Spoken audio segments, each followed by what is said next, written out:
Beltran, Dave Urich back from Keensburg.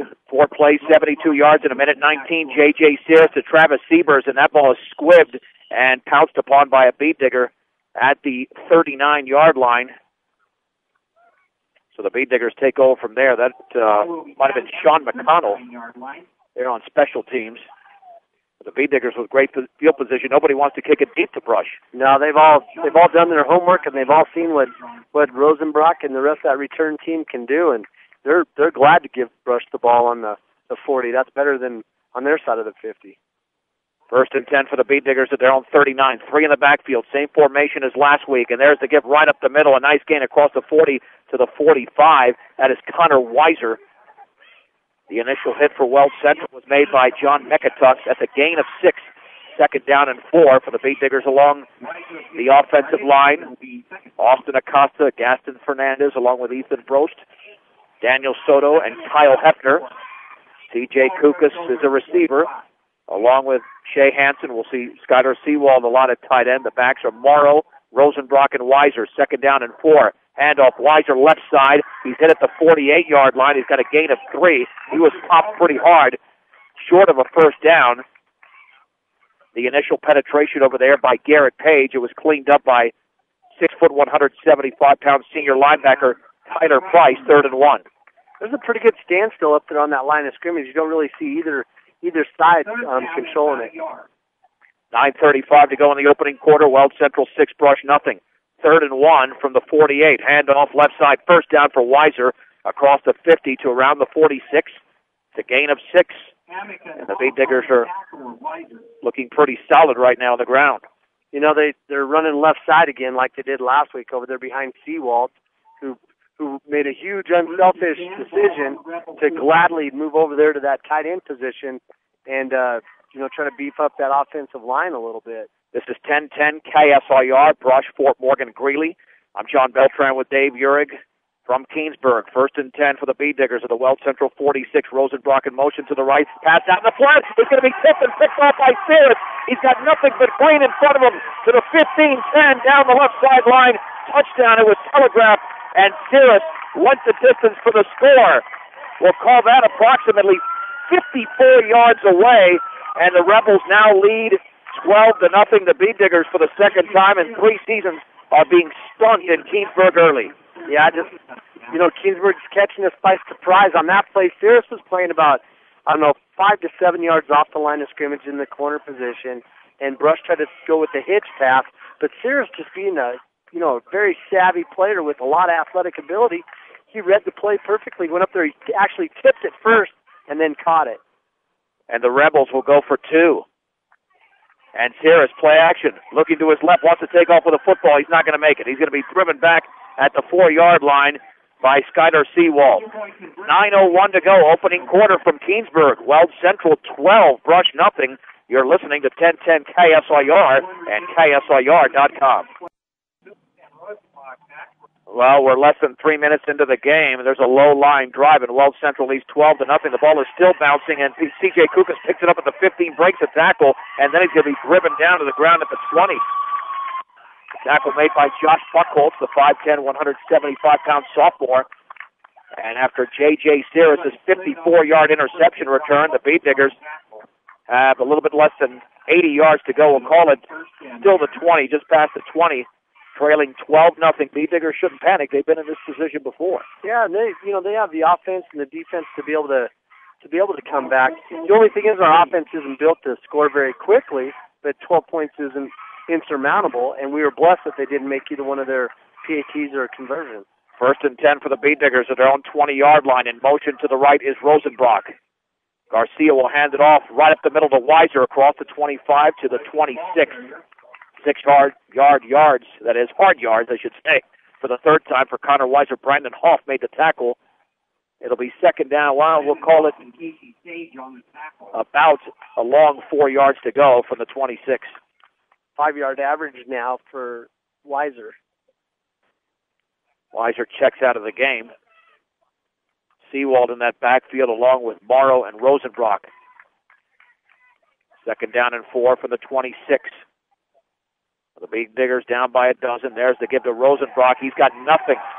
up the left side. He had nothing. He was driven back as soon as he got the football. And there were 3 Rebels there. And the first one making the play was Eli Hollister, the junior defensive back. Well, they will give him about a yard. 3rd and 3 at the 27. That was just a 25, just that dive that Rosenbrock's had so much great luck with this year. Weld Central's just ready for it. They have a 6-man defensive line out there that's plugging up a lot of gaps. 3rd and 3 for the Beat Diggers. They're on 27-yard line. In motion to the left is Rosenbrock. Under center's Garcia. Back to throw, looking pressured. Rolls to his right, wants to take over the football. Gets a block towards the sideline, and he's got a first down across the 30 to the 32, maybe the 33. They'll give him 6 yards. Some nifty running by the junior quarterback, Eric Garcia. Well, he got a good block there, too. I couldn't see who made that block for him, but he patiently waited for the Weld Central kid to choose which direction he was going to go, and after he made his decision, then Garcia ran around it. Checking into the game for the Beat Diggers is Trevor Blake. Tanner Morrow will check out. For great family entertainment, check out Fire Lanes at 220 Cambridge and Brush. Walk in and reserve your time in lane at Fire Lanes today. 1st and 10 for Brush at their own 33-yard line. Trailing early, 12-0. Rosenbrock's in motion to the left, and we had movement along the offensive line. That's something that played the Beat Diggers a little bit last week, but they were able to work their way out of it. You know, it was kind of the same thing. I think we got an early snap. I think Garcia was wanting to go on 2, and we might have snapped the ball early. Now it's 1st and 10 from the 27-yard line to make it it's almost like a 1st and 16 instead of 15. Rosenbrock in motion to the left. There's the give left side to Skyner Seawald running hard, lowering his shoulder, and he's got it to around the 30. I'll give him about 3 yards. I mean, I'm telling you, they basically walked that football back 6 yards instead of 5. Eli Hollister made the tackle. So from this vantage point, 2nd down and 13 from the 30. That's tough to get over, you know, that 5-yard penalty. High school football, 15 yards is a long ways to go when you don't have a lot of experience throwing the ball. The lone setback is Seawald. Receivers out to the left and right. Garcia looking to throw out to his left, throws underneath. Pass is called by Albo at the 36, and he breaks the tackle across the 40 to the 44. The Beat Diggers have a first down. We'll call it a gain of close to 15, just shy of the 45. It was a nice catch and then a really good run. Once he caught the ball, he was running east. He was running towards the Beat Diggers sideline, and then he took like 2 steps and then turned it upfield in a hurry. 1st and 10 for the Beat Diggers. Near that 45-yard line. Weld Central scored their touchdowns on a 20-yard pass from J.J. Cirrus to Travis Sievers. And then a 54-yard interception return by Cirrus. From the 45, Garcia looking to throw again. And he tosses it incomplete on that slant to Albo. A little bit tall for Albo at the 37-yard line of Weld Central, but he was open. Yeah, he was open. It was just over his head. The Diggers getting some confidence in that passing game and trying to keep the Weld Central Rebels from running that 6-3. They had 3 linebackers behind that 6-man front, making it hard for them to run the football. 2nd and 10 for Brush. Just short of their own 45-yard line. 6:25 to go in the opening quarter from Keensburg. This is the regular season road finale for Brush. Trips to the right. The lone setback is Seawald. Rolling to his right is Garcia. Pressure backside. Throwing in the run. That pass is incomplete. It was away from the target, Shea Hansen, along the right sideline at the 41-yard line. And no chance for Hansen to make that catch. 3rd and 10. If it would have been a catchable ball, it definitely would have been a first down because he had about 4 yards on the marker. 3rd down and 10. Randy Dreitz likes to gamble. Is this 4-down territory? It would only be 4-down territory if he picks up, let's say, anywhere from at least 7 yards, I would think, on the play and get it into Weld Central territory. 3rd and 10 at the 45. Trips again to the right, 1 to the left. The lone setback is Seawald. Garcia back to throw, 3-step drop. Heaves it up the left sideline. Kukas is out there, and the ball is incomplete, and no flag. It was thrown on the outside shoulder at the 24-yard line. I think Kukas was looking for it inside. Travis Sievers was on the coverage. 4th and 10. Looks like the Beat Diggers more than likely will punt. Yeah, I think they wanted a pass interference on that call, but because they got tangled up there at the end of the play, but it was tangled up because I think Weld Central and Brush were both going for the ball. I would call that incidental contact. Kukas to punt. Brandon Hoff standing at his own 23 for Weld Central. Kukas at his own 30. Perfect snap. Kukas gets it off. A spiraling punt headed towards the sideline. Bounces at the 24 of Weld Central. Takes a beat digger hop and is down at the 18. Rosenbrock was the first one down there again. He was right there in case Weld Central picked it up. Well, the beat diggers now have got to show up on defense and get this game back going on their side. The Rebels have the football at the 18, leading 12-0 with 6:01 to go in the opening quarter. Your one-stop center for projects around your home, office, or yard is Ackley Building Center at 1402 Mill Street in Brush. Brush have been in that 5-2 defense they've been running all year. They've been in that all night. Maxon and I. Saris rolls to his left. Does he want to throw? No, he takes over the football, cuts it back in, and he's down right at the line of scrimmage. Beat diggers have too much penetration. But over there by Felix Calderon. 2nd and 10, and that's what the Beat Diggers need to do all night defensively. Then they can take control of the game. Yeah, they have to corral him, and that's one of the things they struggled with earlier in the season. Just recognizing who the big player was, who their playmaker was, and then staying on him. And so far tonight, they're keeping an eye on Sis. 2nd down and 10 for Weld Central at their own 18-yard line. 2 receivers out to the left, 1 to the right, man in motion, and there's the give right up the middle, and boy, throwing him back. Garrett Page with a football was Connor Weiser. Did pick up 2 yards running towards the left side, but it's 3rd and 8 for Weld Central at their own 20. All Weld Central's flow on that play was going to the right, and they kind of ran that trap, like a cross-buck trap back to the left. And the only person there to make that tackle was Weiser because our tackle got blocked out of the way, but he did a good job of getting his shoulder down and making the grab low down around his hips. 3rd and 8 from the 20-yard line. And back to throw is Saris. Now rolls to his right. Still rolling, running out of room, throwing, and that pass is caught wide open at the 30-yard line, across the 40 to the 43, and that is Brandon Hoff. A big play for Weld Central before he's driven out of bounds. And it's a first down for the Rebels. And a gain of 23 yards. How many times this season, Dave, we talked about 3rd and long haunting the Beat Digger defense? Yeah, they caught him again there, but you got to give credit to Saris and then Weld Central, having those kids run those long crossing patterns because Saris is so fast, the Diggers are having a hard time, getting any pressure on him, and he gives his receivers so much time to get open. 1st and 10 at the 43. Saris rolls to his left. Still rolling, running out of room, throwing underneath. That pass is caught along the sideline across the 45 to the 47, maybe the 48, to Brandon Hoff. Weiser and Seawald were over there, but Saris doing a great job of making something out of nothing. That'll be a pickup of 5. Yeah, he didn't want to throw it to him. He was looking deeper downfield, but he was right there 5 yards downfield, and he knew he was going to run out of bounds with the ball. And so when he threw it, he was running left. He's right-handed. He didn't actually throw it. He just kind of dumped it. His elbow was in front of his body. He just dumped it to him. 2nd and 5, just outside their own 47-yard line. Weld Central on the move again. And there's the give right up the gut, and a big hole for Gage. He breaks the tackle across the 45 into Beat Digger territory at the 41.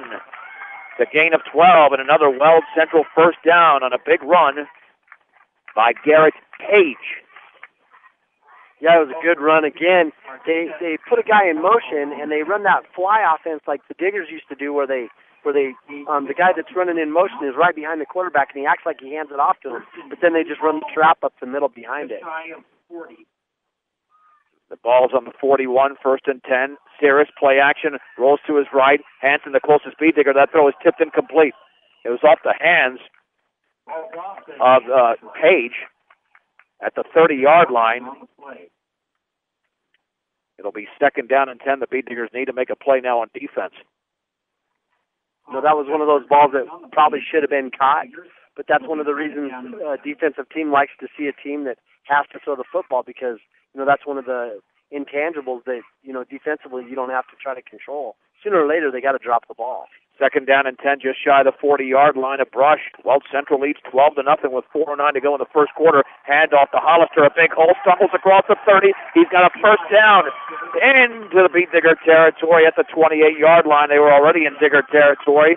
The tackle was made by Eric Garcia. It's a gain of 12. So kind of a sprint rock sort of look as Sears dropped back. He handed it off with his left hand, and he just ran. After he took the snap, he ran back and handed the ball to the kid as Hollister was just standing there waiting for the handoff. There's no doubt right now the Beat Diggers might be playing their worst quarter of the season. First and 10 for Weld Central. The Beat Digger 28 looking to extend a 12-point lead. Saris rolls to his right, sets, heaves it deep over the middle, and that is going to be incomplete. Towards the back of the end zone, the Weld Central fans wanted interference. Travis Sievers was the intended receiver, covered by Tanner Morrow, but I think that was that same type of contact we saw when C.J. Kukas went down at around the 25-yard line when the Beat Diggers had the ball the last time.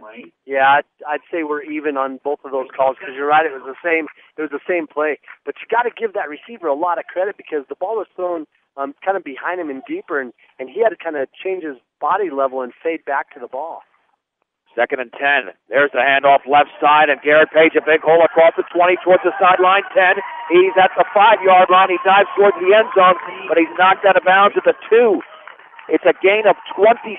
C.J. Kukas made the touchdown-saving play, but first and goal for the Rebels. They have us kind of on our heels. We're so worried about the pass, and we're so worried about Sears rolling out because he's such a dangerous player. It leaves the fullback wide open. First and goal at the 2 for Weld Central. The Beat Diggers are being worked over big time. Baxton and there's the give to Page right up the gut. He's going to get nothing. Connor Weiser's trying to drive him back. But right at the line of scrimmage. There's a fast handoff on that one. Right when Sears took the snap, he spun around and Page was there already. And the exchange is really quick. So, it's easy for Sears to make great fakes. Second down and goal from the 2. Second down. You might see Saris takes matters into his own legs here. Maxon and Saris will hand it off right side to Hollister, drives towards the end zone. He's short of the goal line, but very close as he tried to lunge that football across the goal line. He's tackled at the 1. A couple of Beat Diggers on that left side making the play. Third and goal. This will be the 12th play of the drive for Weld Central, a drive that started at their own 18-yard line. It's exciting for this Beat Digger defense to have a goal line stand here. They're really digging their heels down in and not giving up ground. Garrett Page is the lone setback. Third and goal. Will Sears take it himself? That's the question. And there's the give to Page. Runs into a blocker, and then he's driven back. He does not score. Driven back right at the goal line, shy of the goal line. He might have lost about a foot or two. Yeah, he lost ground as Weld Central sent the guy in motion. And again, it was sort of that sprint draw sort of look that we talked about before where Sears ran back and handed him the ball. But it didn't fool the Diggers as that interior defensive line controlled the line of scrimmage and drove those offensive linemen of the Rebels backwards. I got to think that Sears is going to take it himself here. I mean, he's the athlete on the field. Fourth and goal from the 1. Can the Beat Diggers make the stop? Sears rolls to his right, looking, throws over the middle. The pass is tipped, and did he catch it? He did in the back of the end zone for the second time in the game. A touchdown catch in the back of the end zone, and that was Travis Sievers, I believe, once again. And now Weld Central leads 18-0 as they score on fourth down. Again, just a perfect pass, and I'll tell you what, Sears' receivers are doing the job for him. They got some height, but a lot of athletic ability, and that time Sievers put his hand up and actually tipped the ball and stopped it so that he could catch it as he was falling out of bounds while he kept his feet in. Weld Central once again will go for 2. Saris is under center. Man in motion to the left. Rolls that way. Throws over the middle. That pass is caught by Sievers for the 2-point conversion.